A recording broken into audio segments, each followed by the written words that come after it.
네, 여야의 공천 작업이 속도를 내면서 파열음도 지금 이어지고 있습니다. 패널 두 분과 함께 정치권 소식 자세히 짚어보겠습니다. 네, 최창렬 용인대 특임교수, 이종근 전 데일리안 논설실장 함께합니다. 안녕하세요. 네, 안녕하세요. 반갑습니다. 네, 민주당은 어제 현역 의원 하위 10% 통보를 받은 박용진 의원과 윤영찬 의원이 공개 반발에 나섰습니다. 목소리 먼저 들어보시겠습니다. 비록 손발이 다 묶인 경선이지만 사당화의 위기에 빠진 민주당을 살리기 위해 구당 운동을 하는 심정으로 오늘의 이 과하지옥을 견디겠습니다. 반드시 살아남겠습니다. 현근택이 사라지니 이수진이 보내고 이수진으로 여의치 않으니 더 유리한 조건의 다른 후보를 또 꽂아서 기어이 윤영찬을 쓰러뜨리려 합니다. 참 지독하고 잔인합니다. 자, 박용진, 윤영찬 두 의원 모두 네. 이 불공정 평가 반발한다 이렇게 보면 되겠습니까? 네, 그렇습니다. 지금 박용진, 윤영찬 의원이 반발하는 게 왜 문제냐면 보복으로 느껴지거든요. 정치 보복. 즉 박용진 의원을 한번 보시죠. 2022년도에 지금 이재명 당대표하고 전당대회에서 당권을 놓고 경쟁했던 사이예요. 네. 그때 당시에 무슨 얘기가 있었냐면 도대체 셀프 공천으로 너무 불공정하다라고 박용진 의원이 비판하자 예. 당시에 후보, 그러니까 이재명 후보가 이렇게 얘기했습니다.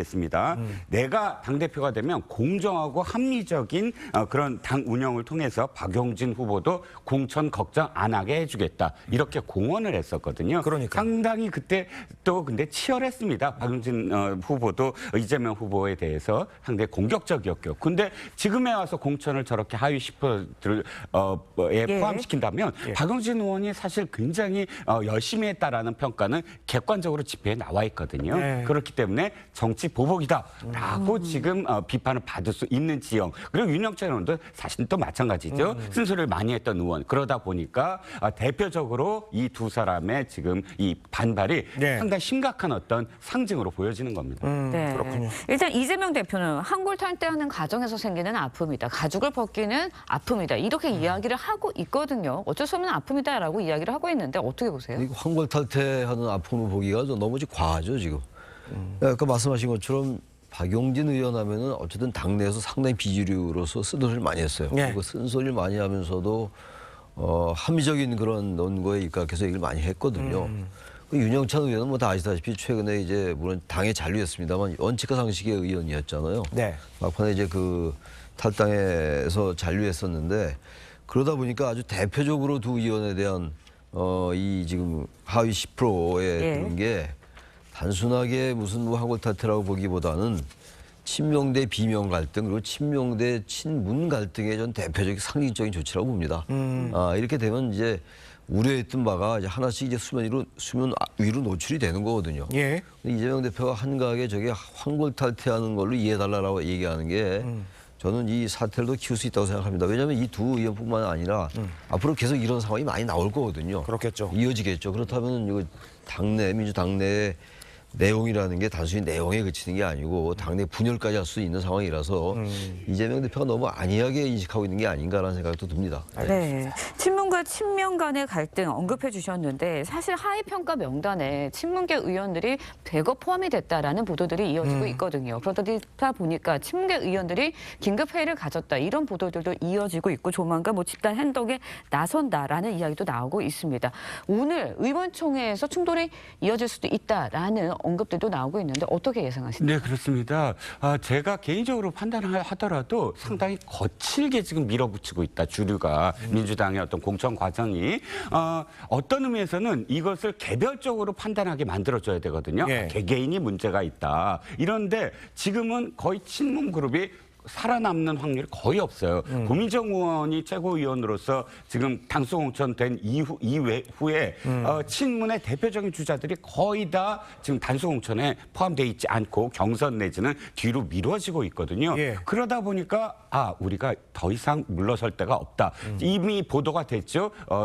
부분적으로 모여서 지금 회의를 갖고 있다. 근데 그 회의가 바로 지금 오늘 의총 직전이거든요. 그러다 보니까 오늘 의총에서 분명히 희망의 목소리가 나오기 시작한다라는 것이고요. 네네. 좀 늦은 감은 있습니다. 사실은 미리 이런 어떤 대비를 했었어야 됐는데 구심점이 없다 보니까 친문이 와해 위기에 직면해서야 이제서야 모인다라는 생각이 있지만 어쨌든 뭐 다음 질문도 임종석 실장의 질문 예. 같습니다만 예. 임종석 실장이 어떻게 되느냐가 굉장히 또 중요한 그런 포인트가 될 것 같습니다. 지금 네. 임종석 실장 언급을 해주셨는데 일단 뭐 일부 보도긴 합니다만 민주당이 이제 송파갑 출마를 공식 요청했다 이렇게 전해지겠습니다. 임종석 전 비서실장은 갈까요 저쪽으로? 송파갑은요, 여기는 이제 민주당에게는 험지가 아니라 거의 사지에 해당하는 상황이잖아요, 지금. 그래서 제가 볼 때는 임종석 실장이 이리로 안 갈 것 같아요. 무슨 뭐 선당무사라는 뭐 명분으로 가서 한번 싸워보겠다, 이겨보겠다 예. 이런 상황이 아니에요, 지금. 임종석 전 실장에 대한 이 이른바 이제 그 지역구 재배치라는 거는 단순하게 경쟁력이 있는 후보를 좀 민주당의 불리한 지역에 보내서 거기서 네. 승리하겠다 이런 것보다는 전반적인 분위기나 맥락은 아무튼 친문의 어떤 상징적인 그런 성격을 가지고 있는 임 전 실장에 대해서 예. 본인이 원하는 지역에서 자꾸만 배제한다 이런 쪽에도 느낌이 강하거든요. 예. 따라서 그런 상황이라면 임종석 전 실장이 송파갑 배치를 거부해도 말이죠. 임 전 실장에게 나름대로 명분이 있는 것 같아요. 분위기 자체가 점점 친문에게 불리하게 작용하고 있고 어떤 면에서 볼 때 상황 전개를 지켜봐야지 알겠습니다만 예. 친문의 조직적인 반발이 있을 수가 있는 거거든요. 그런 상황에서 임종석 전 실장이 그리로 간다면 친문 자체가 이 반발이 와야 될 수 있는 거기 때문에 저는 갈 가능성이 상당히 낮다라고 생각을 합니다. 하지 않을 것이다. 예, 예. 알겠습니다. 네, 그런데 이런 시점에서 이낙연 전 대표 개혁신당과 결별을 했습니다. 그렇다 보니까 하위 20% 평가 명단에 오른 비명계 의원들이 이낙연 전 대표의 새로운 미래에 또 이렇게 합류할 수 있는 가능성도 나오고 있어요. 어떻게 예, 보시나요? 대단히 높아지고 있죠. 지금 이낙연 대표가 월요일에 최고위의 충돌 이후에 바로 지금 합류를 안 하겠다, 합당을 파기를 했어요.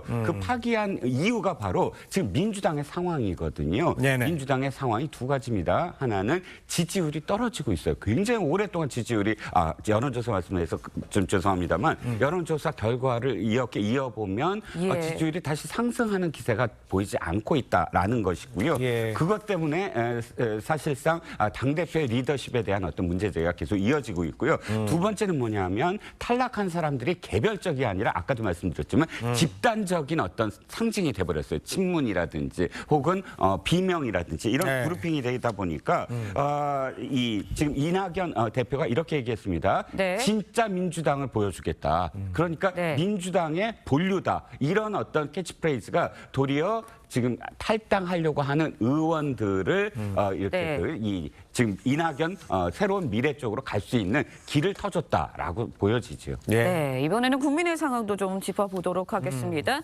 네, 한동훈 비대위원장 이제 TV조선 입수한 하위 10% 명단 모두 7명으로 짚어졌는데요. 네.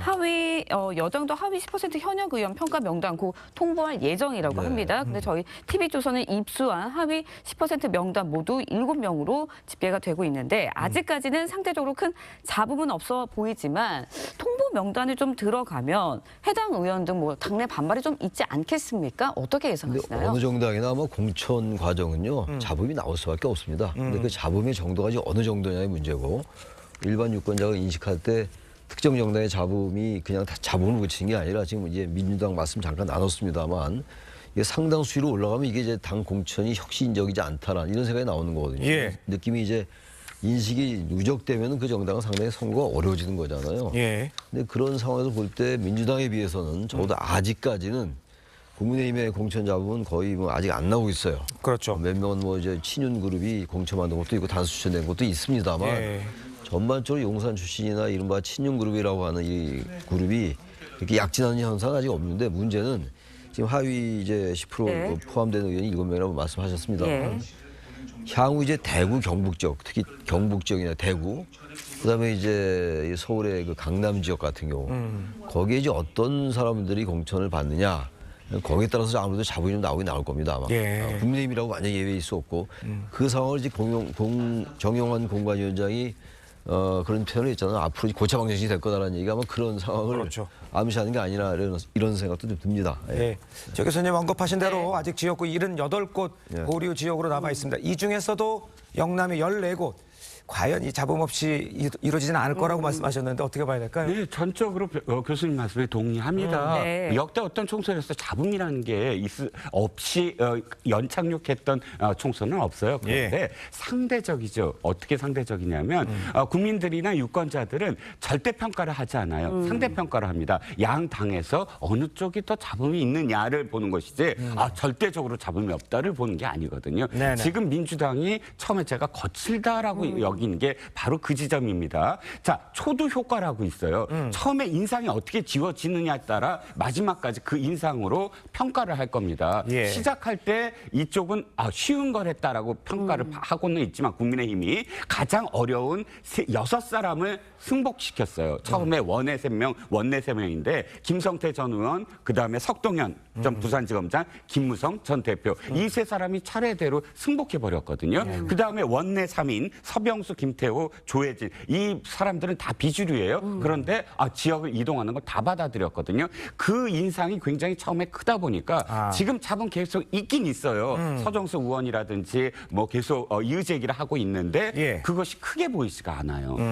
그리고 상대적으로 민주당이 너무 큰 지금 잡음이 있다 보니까 앞으로 물론 14곳에서 많은 목소리들이 나오고 또 불복도 나오고 심지어는 무소속으로 나올 사람들이 분명히 있을 겁니다. 예. 그런데 그것이 어떻게 인상 지어지느냐는 저는 초두 효과가 상당히 크게 작용할 것이다라는 생각입니다. 알겠습니다. 네, 상대적으로는 잡음이 그래도 네, 조금 좀 덜하지 않나라는 말씀을 해주셨는데 강남 을 출사표를 던졌던 박진 전 장관 서대문 을 출마해달라는 당의 요청 어찌됐든 수락을 했습니다. 그런데 이 지역의 출마를 공천을 신청하고 출마를 준비했던 그 송주범 예비 후보 또 있잖아요. 이 분도 좀 반발을 하고 있어요. 이건 또 어떻게 봐요? 이런 경우가 다 있죠. 이제 원래 그 지역에 이제 텃밭을 닦든 이제 지역구 활동을 하든 이제 그 예비 후보들, 예. 후보들은 말하면 이런 게 이제 전략 공천이겠죠. 박진 전 장관도 뭐 서대문 을에 출마하는 거에 대해서 이렇게 탐탁치 않게 생각할 거예요. 예. 종로라든지 이제 강남을 뭐 이쪽으로 생각했을 텐데 아무튼간에 그 지역의 송주범 예비 후보라는 사람은 아무래도 뭐 솔직히 박진 전 장관에 비해서 인지도가 좀 떨어지잖아요. 그래서 뭔가 이제 이 재배치를 할 텐데 아마 반발해도 뭐 탈당하거나 이런 상황은 아닐 거예요. 단지 이제 뭐 꼭 송주범 예비 후보의 경우를 말씀드린 건 아닌데 여권이나 이제 그 집권 세력 측은 그 공천에서 탈락하거나 출마하지 않는 후보들에서 유인책은 좀 가지고 있어요.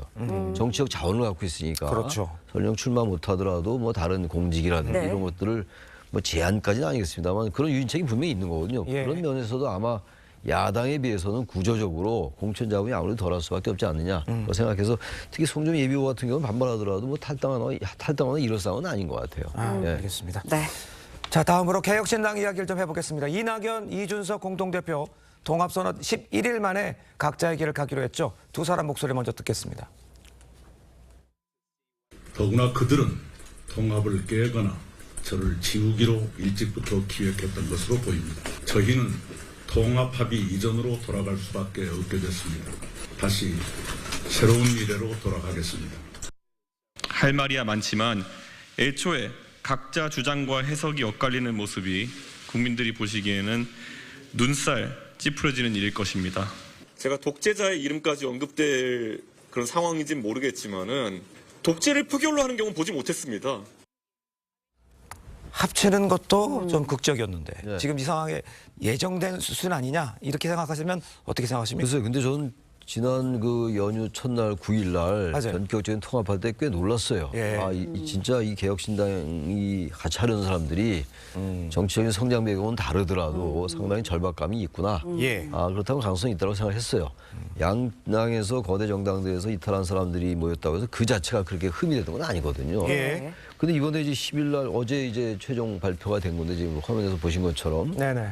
이렇게 되면요 개혁신당에 대해서 상당히 기대를 걸었던 그리고 중도층 유권자가 꽤 되잖아요 지금도 여야 그 보수진보 이외에 말이죠. 예. 그분 유권자들에게 너무나 큰 실망이에요. 그리고 한국 정치에서 아무런 실험도 못한 겁니다. 이건 분당이라고 얘기할 수도 없어요. 합당도 안 됐던 거예요. 사실 엄밀하게 말하면 법적으로 네네. 합당 절차가 완료가 안 됐던 상황이었고 분당이 돼서 각자의 길을 간다고 하는데 만약에 각자의 길을 간다고 해도 과연 유권자들이 중도층 유권자들이 얼마나 신뢰를 하겠냐 이런 얘기예요. 아까 우리 이정원 실장이 뭐 초도 효과 이런 말씀하셨잖아요. 예. 네. 마찬가지로 이게 지금 상당한 기대를 걸었다가 맨 처음에 좀 삐걱거렸잖아요. 그러다 전격 합당을 하고 통합을 네. 하고 다시 이렇게 갈라지니까 만약에 뭐 어떤 뭐 정책이나 이런 데서 미래 가치를 좀 보인다 하더라도 이미 중도층 유권자들에게는 안 좋은 이미지가 각인돼 있을 겁니다. 아마. 저는 한국 정치에 그래도 뭔가 실험을 할 수 있다고 생각했는데 전혀 저로서는 기대하기 어렵다고 생각합니다. 알겠습니다. 네. 이런 와중에 조홍천 이원욱 의원은 남았어요. 이건 어떻게 이해됩니까? 왜냐하면 조홍천 의원은 어차피 뭐 민주당에서 비주류로 계속 활동했고 그리고 아무래도 성향이 이쪽 이낙연 신당 쪽보다는 새로운 미래 쪽보다 아마 이준석 대표 쪽에 뭐가 자신의 어떤 정치적 장난이 있을 수 있다고 판단한 것 같아요. 예. 성향도 원래 출신도 비슷했고 말이죠. 그런 것 때문에 남은 게 아니냐. 그리고 이원우 의원 같은 경우도 지역구가 이제 그 동탄 그쪽이잖아요. 그러다 보니까 뭐 언론 보도에 의하면 동탄 벨트 거기 반도체 벨트에서 이준석 대표와 같이 해서 뭔가 하겠다는 그런 생각. 다시 말하면 각자의 정치적 장래 때문에 그런 겁니다. 이게 무슨 커다란 대의나 명분 이런 것들은 아니었다라고 생각합니다. 네, 엄밀히 말하면 합당도 안 됐던 거다 네. 이렇게 말씀해 주셨는데 이낙연 대표는 이제 결별을 선언하면서 처음부터 날 지우려 했던 거다 이렇게 이야기를 했거든요. 그래서 이준석 대표에게 좀 책임을 돌리는 듯한 이렇게 이야기를 아예 대놓고 했습니다. 어떻게 들으셨나요? 가정법원 앞에서 이혼한 부부들 보면 다 상대방의 귀책 사유가 있다고 얘기하겠죠. 당연히 상대방에 대한 어떤 뭐 그 원인을 돌릴 겁니다. 그런데 지금 이낙연 대표 측이 주장하는 건 이거예요. 그 지난 주말에 사실 한 사흘 동안의 파동 아닙니까? 그러면 자기들은 어찌됐든 통합을 유지하기 위해서 굉장히 노력을 해왔는데 예. 그 와중에서 이준석 대표가 자신들의 지지자들 또는 측근들에게 문자를 보내거나 한 말들이 월요일 날 이낙연 대표 측을 쫓아내겠다. 그리고 김종인 공관위원장으로 모셔오겠다. 이런 말들을 실제로 커뮤니티나 혹은 SNS나 혹은 말을 통해서 해왔다는 겁니다. 그것을 근거로 해서 이미 공작이 있었다. 이미 우리들과 손을 잡으려 했던 것이 아니라 우리들을 내쫓고 김종인 전 비대위원장을 공관위원장으로 모셔오려고 모든 거를 다 기획했던 게 아니냐라는 지금 공격을 하고 있는 거죠. 네, 일단 결별은 했고요. 이 이후의 이야기를 해보도록 하겠습니다. 개혁신당에는 4개 세력이 남았고요. 새로운 미래, 총선 그 이후 앞날 어떻게 보세요? 저는 그 개혁신당에 이제 4개 세력이 남았다고 네, 하더라도요. 그리고 새로운 미래 이전에 말이죠. 그 개혁신당이 이미 이제 그 이낙연 신당 쪽이 나갔기 때문에 원래 그 개혁신당의 주류는 이낙연과 이준석이었어요. 근데 그 한 세력이 나갔잖아요. 그러니까 예. 나머지 무슨 3개 세력이 있다 하더라도 큰 의미는 별로 없을 것 같고 새로운 미래도 아마 정치적 장래를 그렇게 낙관적으로 보기는 어려울 거예요. 새로운 미래가 그렇다면 완전히 호남의 지역을 기반을 두고서 전폭적인 지지를 호남으로부터 받을 수 있겠느냐. 그것도 좀 난감하거든요. 그래서 새로운 미래도 그렇고 지금 개혁신당도 그렇고 정치적 장래가 중도로서의 어떤 정체성을 확보해 나가기가 상당히 어렵지 않겠냐고 생각합니다. 신뢰가 깨졌어요. 한마디로 말해서 그 세력에 대해서. 그 민주당에서 공천이 다 이루어지고 나면 예. 이낙연의 새로운 미래로 갈 수 있는 확률도 있지 않을까요? 뭐 있긴 있겠죠. 예. 뭐 상당수 의원들이 뭐 2자릿수까지는 안 될지 몰라도 저는 갈 수 있다고 생각해요. 예. 그렇다고 하더라도 그분들이 지역구에 출마해서 그렇게 좋은 성적 얻을 것 같지는 않아요. 호남에서 그렇게 지지를 받을 수가 있을까 전 쉽지 않아 보인다 이런 얘기입니다. 예, 알겠습니다. 자, 다음으로 이 소식도 짚어보죠. 국민의힘이 위성비례정당인 국민의 미래 대표를 누구로 할 건지 고심 중이라고 합니다. 비대위원이 김예지 의원 대표를 맡는 방안이 검토되고 있는 것으로 전해졌습니다. 이거는 어떻게 보십니까? 아니 4년 전의 추억 때문에 그래요. 4년 전에 지금 황교안 미래통합당 대표가 지금 비례 위성정당을 만들었잖아요. 네. 그러면 이쪽 그 미래통합당에서 낸 명단대로 그대로 할 줄 알았어요. 근데 한선교 미래한국당 대표가 대리인 역할이 아니라 오너 역할을 해버렸어요. 아니 내가 지금 대표니까 내가 알아서 다 명단하겠습니다 하고서는 지금 미래통합당에서 넘어온 명단을 전부 다 20이 바깥으로 다 밀어내버렸거든요. 그리고 자신들이 새롭게 공관위를 구성을 해서 명단을 만들었습니다. 그때 어떻게 됐냐면 난리가 났어요. 서로 양 당이 비례위성정당과 모당, 그러니까 어머니 당이 아니라 거의 똑같은 어떤 당대 당으로서 서로 싸우고 하다가 어떻게 됐습니까? 미래한국당 지금 저 한성교 네. 대표 쫓아내고 다시 이제 시작이 됐어요. 예. 그 파동을 다시 겪지 않겠다. 지금 한동훈 비대위원장이 계속 얘기하잖아요. 우린 수단이다. 이 비례위성 정당은 하나의 정당이 아니다. 어쩔 수 없이 우리가 지금 비례대표를 지금 이쪽 당에서 네. 그러니까 국민의힘에서 표현하기 위해서 드리기 위해서 단지 그쪽으로 갈 뿐이다. 이렇게 얘기하니까 지금 김혜지 비대위원장 얘기가 왜 나오냐면 당대표 얘기가 왜 나오냐면 비대위원이었잖아요. 그러니까 한 몸이잖아요. 그래서 당대표로 가시더라도 한성교 대표처럼 이렇게 완전히 다른 어떤 생각을 갖지 않고 한 팀으로서 계속 가져갈 수 있을 것이다. 라는 생각으로 아마 김혜지 비대위원 얘기가 나오고 있는 것 같습니다. 네, 비례정당 대표의 이뇨한 전 위원장도 보도가 되고 있고 거론이 되고 있습니다. 물론 거기에 대해서 선을 긋고 있기는 하지만 어떻게 보세요? 이뇨한 혁신위원장은 이제 우리 이종훈 실장님 말씀에 의하면 그런 맥락이라면은 말을 잘 안 들을 수 있겠죠. 그러니까 4년 전에 그런 것도 이제 재예현될까봐 그렇게 이제 그쪽에 비례정당의 네. 대표로 맡기지 않으려는 것도 있을 것이고 예. 명분의 측면에서 볼 때는 이뇨한 혁신위원장은 어쨌든 혁신을 주장했던 사람이었잖아요. 얼마 전까지만 해도. 근데 이 국민의힘에 아무리 그 여러 명분을 세운다 하더라도 네. 비례위성정당에 대해서는 그건 분명히 꼼수입니다. 어느 정당이 하더라도 말이에요. 네. 근데 꼼수 정당의 대표를 맡긴다는 게 앞뒤가 안 맞잖아요. 혁신위원장 하드면 거기 비례대표 위성정당의 대표로 한다? 그건 저는 맞지 않는 것 같아서 여러 가지 고려해서 지금 저렇게 하는 것 같은데 저는 이미 지난 얘기입니다만 국민의힘은 설령 민주당이 비례연합정당 만든다고 해도 이거 뭐 지난 4년 전하고 다른 또 준위성정당이란 말이에요. 위성정당은 또 다르더라고요. 예. 근데 또다시 국민의힘도 그렇다고 해서 국민의 미래라는 위성정당을 만든다. 그거 안 만들었으면 더 좋았을 것 같아요. 그럼 국민들에게 명분도 있고 오히려 그게 지역구 선거에도 상당히 도움이 됐을 텐데 아니, 미리 국민의 미래라는 정당 이름을 네. 발표했었단 말이에요. 민주당이 만약에 비례위성정당을 만들면 우리도 만들겠다라는 명분으로 했는데 예. 그건 대단히 아쉽다. 집권 세력으로서 그 정당을 아예 안 만들었으면 우리가 상당히 국민들에게 소구력이 있지 않았을 거라는 생각도 들어요. 좀 아쉬움이 있습니다. 알겠습니다. 그렇지만 현실적으로 국회의원들을 더 많이 봐줘야 되기 때문에 지금 이런 상황이 벌어져 있는 상황이잖아요. 네. 한 위원장은요, 비례정당의 존재감을 너무 크게 볼 필요가 없다는 입장을 밝히고 있습니다. 비례위성정당 대표가 그렇다면 어느 정도 권한을 갖게 되는 겁니까? 일단 공관위원장도 뽑고 해서 비례대표의 순번을 결정할 겁니다. 예. 다만 완전히 정말 지금 모 정당에서 갖고 오는 것을 자정당인 이쪽 비례위성정당이 그대로 명단을 발표한다. 네. 이러면 또 아무런 감동도 없고 아무런 이슈가 되지 예. 않잖아요. 그러면 최소한 서로 협의는 하되 그러나 자신의 어떤 그런 이 색깔을 또 드러낼 수 있는 그런 이슈를 또 하나에 주도할 수 있는 그런 한계 속에서도 뭔가 표출할 수 있는 명단이 되어야지만 예. 사람들이 관심을 가질 겁니다. 딱 그 정도 호흡을 서로 맞춰갈 수 있는 정도의 권한이 주어지지 않을까 싶습니다. 알겠습니다. 자, 두 분 말씀 여기까지 듣겠습니다. 고맙습니다. 네, 고맙습니다. 고맙습니다. 감사합니다.